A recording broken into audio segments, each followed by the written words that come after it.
Good morning, everybody. It is Thursday, March 30th, 2023. Binance US is having a problem with withdrawals. Does fortune favor the brave, or does fortune favor the fortune? And the SEC says, there's nothing to look at here. That's today in Web3.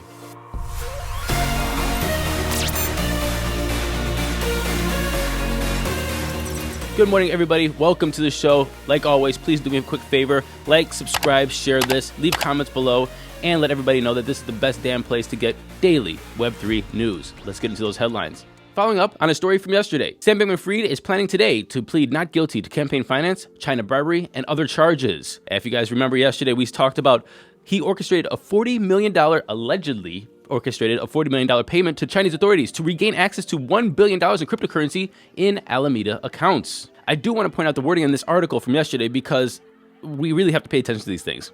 Look at this. The new charges add pressure to Sam Bankman-Fried, who faces possible sentence of decades in prison. Decades in prison. And why am I pointing this out? Because all the charges together, now 13, before it was 12, but they're adding this new bribery charge to China.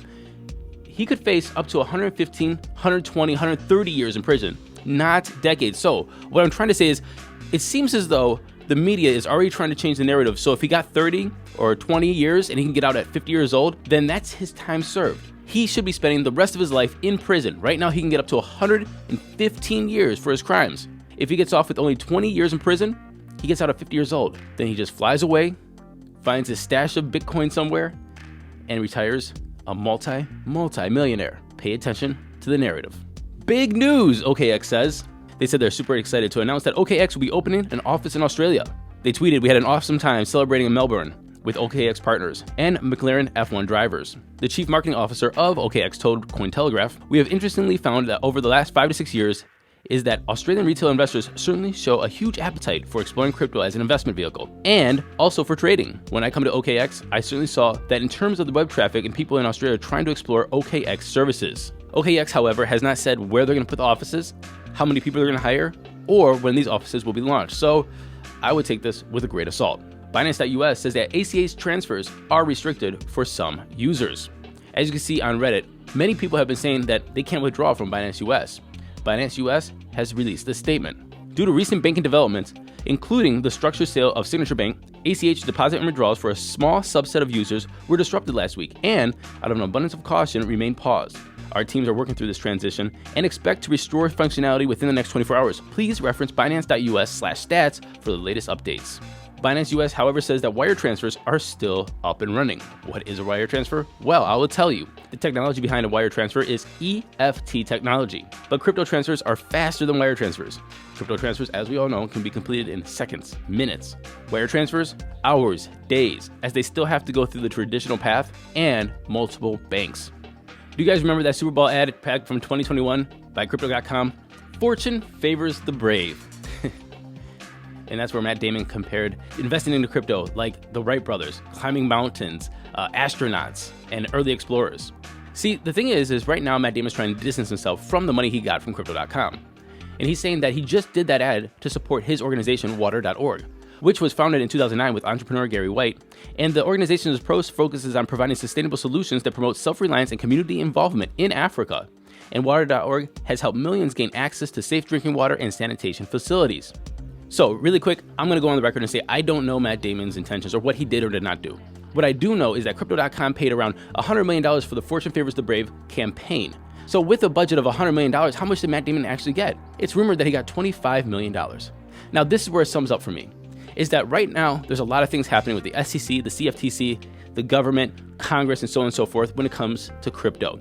Companies are already starting to back away from their crypto involvement, even though profiting greatly from it. See NVIDIA, we just spoke about the other day, which made 200% more revenue than usual back in 2017 by selling GPUs to miners. Yet the other day, the CTO came out and said that cryptocurrencies are useless to society. Look, all I'm saying is with banks, with companies, and now influencers, you're seeing that people are choosing sides.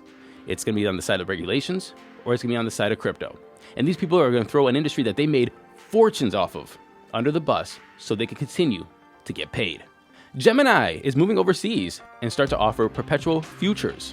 Perpetual futures is a type of futures contract that does not have an expiration date, unlike traditional futures contracts, which has a set expiration date. This is popular for crypto traders because it allows for long and short positions on the price of an underlying asset without the need to physically deliver on the asset. Now, I must mention that perpetual futures are banned in the United States, but guess who else is moving overseas to offer this product? Coinbase. SEC Chair Gary Gensler went before the Senate Banking, Housing, and Urban Affairs Committee yesterday, and he was asked by Congressman Bishop, a Democrat from Georgia, if there is any plans to issue a rule to clarify how security laws apply to digital assets. Gary Gensler said this: "The regulations actually already exist, sir. They're called securities regulations. And so they're a disclosure regulation for when somebody tries to raise money from the public.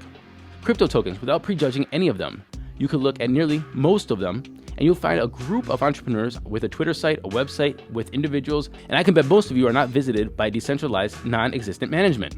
And he said this in reference to a Howey test, because a Howey test is how the SEC is going to determine if this was a security. So what is a Howey test? Well, there's 3 criteria to assess if an asset is a security. The first one, an investment of money. There must be an investment of money, whether it comes from cash, assets, or other consideration.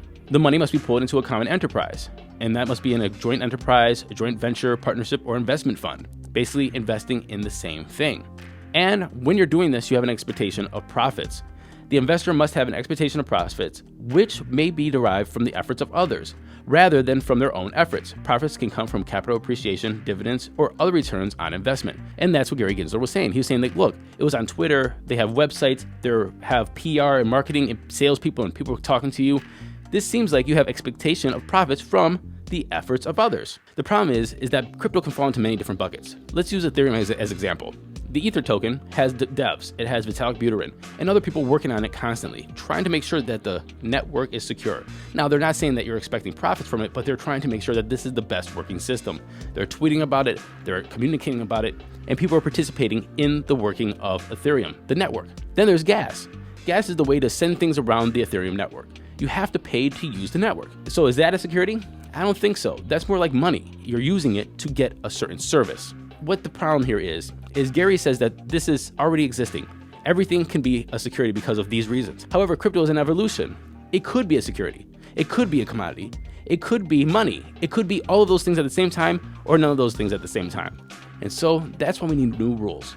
We need the SEC, the CFTC, the government, the Congress, the executive branch, the judicial branch to come out and say, hey, let's make a new standard about the way that Web3 works. And finally, Candy Digital pushes forward with its new MLB NFT trading cards, and opening day for the Cleveland Guardians is April 7th. I got tickets. Oh, and by the way, these Candy Digital NFT trading cards are looking amazing. And I had to point out, there's Jose Ramirez on their card. Now, to those crypto prices. Here comes the money. Here we go. Money talk. And the time is 9:12 a.m. Eastern Daylight Savings Time. We have Bitcoin sitting at $28,623, up 0.5% in 24. Ethereum's at $1,803, pretty much even from yesterday, even though it says it's down about 0.4%. Tether is number 3, Binance is at 317, up 0.3%, and USDC is number 5. Rounding off the top 10, we have XRP, Cardano, Doge, Matic, and Sol. The total market cap is 1.18 trillion. We have a BTC dominance of 46.6 and an F dominance of 18.6. And that was our show today. Thank you very much for listening. And until tomorrow, happy hodling, everyone. Hey, everyone. The bull run is coming. It's coming quick. And you need to be up to date on everything that's happening in the Web3 space. So please follow us on Twitter and like, subscribe, share these videos so we can keep you up to date daily on Web3 News.